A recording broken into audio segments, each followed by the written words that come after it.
Cyberviolence, usurpation d'identité, usage détourné. Les usages du numérique ont évolué, et les risques aussi. Qu'est-ce que la cyberviolence?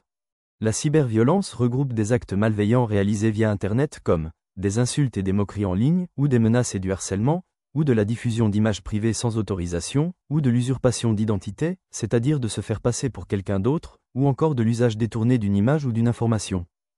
L'utilisation excessive des réseaux sociaux peut amener à la diffusion incontrôlée de données, au harcèlement, ou à l'usurpation d'identité. On trouve deux formes graves de cyberviolence. L'usurpation d'identité, c'est utiliser l'identité d'une personne, comme son nom, sa photo, ou encore son compte, sans autorisation.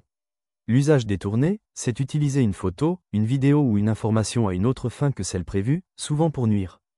Derrière un écran, un usurpateur peut agir. Une photo ou une vidéo détournée peut blesser. Comment se protéger de la cyberviolence? Pour se protéger, il faut ne pas répondre, conserver des preuves comme des captures d'écran, en parler à un adulte de confiance, et signaler toute nuisance aux plateformes sur Internet ou aux autorités. Si vous êtes victime ou témoin de cyberviolence, vous pouvez appeler le 3018. En synthèse sur la cyberviolence.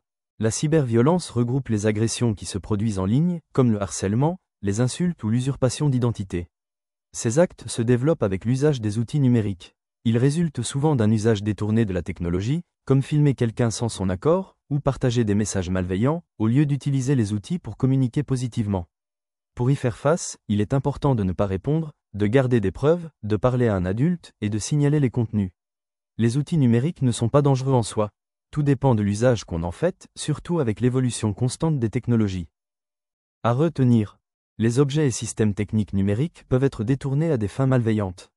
L'usurpation d'identité et l'usage détourné sont des formes de cyberviolence. La cyberviolence peut avoir de graves conséquences. Elle peut provoquer de la peur, de la tristesse ou isoler une personne. Les OST évoluent pour mieux protéger les utilisateurs. Il existe aujourd'hui des outils de modération, des filtres.